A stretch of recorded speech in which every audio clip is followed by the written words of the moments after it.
આગામી 22 તારીખે વડાપ્રધાન મોદીના હસ્તે સુરતમાં આધુનિક બસોનું ફ્લેગ ઓફ કરાશે। શહેરમાં પહેલીવાર કેમેરાવાળી 50 આધુનિક ઇલેક્ટ્રિક સિટી બસ 22મીથી દોડતી થઈ જશે। એક બસમાં કુલ 4 સીસીટીવી કેમેરા અને ઇમરજન્સી સાયરન લગાવવામાં આવ્યા છે। સીસીટીવી કેમેરાનું મોનિટરિંગ સુરતના આઈસીસી એટલે કે કમાન્ડ એન્ડ કંટ્રોલ રૂમ ખાતે કરાશે, જેનાથી કોઈ અકસ્માત કે કોઈ ઘટના બને તો તાત્કાલિક એક્શન લઈ શકાશે। તેમજ સંપૂર્ણ ફાયર સેફટી સાથેની આ એસી બસમાં જીપીએસ ટ્રેકિંગ સિસ્ટમ પણ છે। આગામી 2025 સુધીમાં શહેરના રસ્તા પર પરિવહન સેવા આપવા માટે આયોજન કરાયું છે।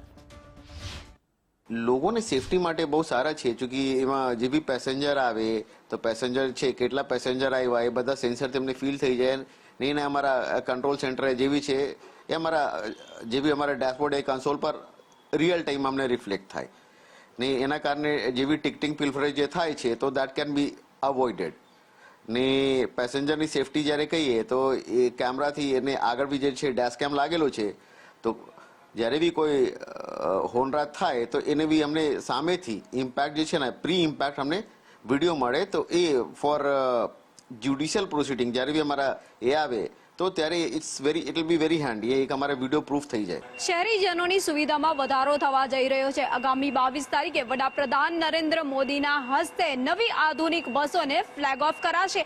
હાલ એ બસ સુરત ખાતે જોવા મળી રહી છે, જે 22મી તારીખથી રસ્તાઓ પર દોડતી થઈ જશે। ત્યારે આ બસની અંદર શું શું સુવિધા છે, કેટલી લાંબી આ બસ છે, કઈ રીતની આ બસ જોવા મળી રહી છે, એ વિશે આપણે આ બસની અંદર જ ખાસ જોઈએ તો બસની અંદર આધુનિક સુવિધાઓનો જે ઉલ્લેખ કરાયો છે, ત્યારે સીસી કેમેરા જે છે એ બસની અંદર જોવા મળી રહ્યા છે। પ્રથમવાર એવું થયું છે કે કેમેરાવાળી બસ જે છે સુરત શહેરને મળવા જઈ રહી છે, જે આગામી તારીખ 22એ વડાપ્રધાન નરેન્દ્ર મોદીના હસ્તે જે છે ફ્લેગ ઓફ કરાશે। ત્યારે 50 આધુનિક ઇલેક્ટ્રિક સિટી જે બસ છે એ આપવામાં આવી રહી છે। આ નવી બસ જે છે અત્યારે દેખાઈ રહી છે, જે સુવિધાઓથી સજ્જ છે। ફાયર સેફટીની પણ અહીં સુવિધા આપવામાં આવી છે। શહેરીજનોની સુવિધામાં જે વધારો થશે તેમાં પહેલીવાર કેમેરાથી સજ્જ આ બસ કરવામાં આવી છે। ત્યારે આવનારી 22 તારીખના જે આ બસો જોવા મળશે, ત્યારે ખાસ કરીને જે દિવ્યાંગો હોય છે એમને બસની ભીડભાડના લીધે તકલીફ પડતી હોય તો તેમના માટે પણ અહીં અલાયદી સુવિધા કરવામાં આવી છે। તો સાથે જ જે છે 33ની સિટિંગ કેપેસિટી આ બસમાં આપવામાં આવી છે।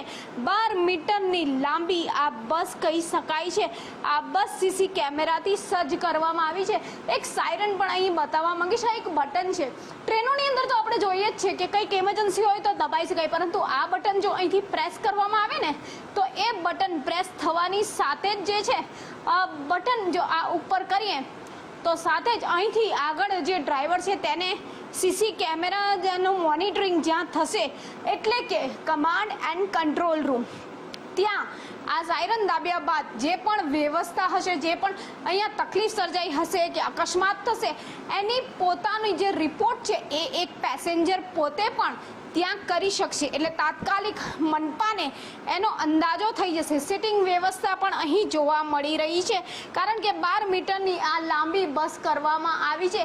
ફૂલ્લી એસી બસ આ રાખવામાં આવી છે, તો સાથે જ જે છે કોઈ અકસ્માત ન બને તે માટેની પણ પૂરી સુવિધા છે। જીપીએસ ટ્રેકિંગ સિસ્ટમ પણ અહીં લગાડવામાં આવ્યું છે।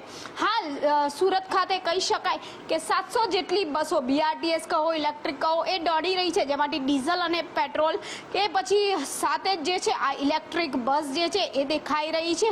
250 જેટલી ઇલેક્ટ્રિક બસો તો દોડી રહી છે, પરંતુ હા પહેલી જે 50 ઇલેક્ટ્રિક બસો આવી રહી છે એ સીસી કેમેરાથી સજ્જ જોવા મળી રહી છે। અને સુરત મહાનગરપાલિકા દ્વારા આગામી 2025 સુધી ખાસ કરીને 1000 જેટલી સ્પેશિયલ આજે આધુનિક બસો છે ને કેમેરાવાળી, કેમેરાથી સજ્જ એ બસો કરવાનું આયોજન છે, જેની શરૂઆત અત્યારે 22 તારીખે આગામી 22 તારીખ કહી શકાય કે જ્યારે વડાપ્રધાન નરેન્દ્ર મોદીજી આવવાના છે ત્યારે તેમના હસ્તે ફ્લેગ ઓફ કરીને 22મીએ રસ્તા પર દોડતી કરી જવાશે। એટલે કે મોદીજીના હાથથી તમામ જે શહેરીજનો છે એમની સુવિધામાં વધારો કરાશે। કેમેરામેન અજય કુમાર સાથે રાબિયા સાલે, ગુજરાત ફર્સ્ટ, સુરત।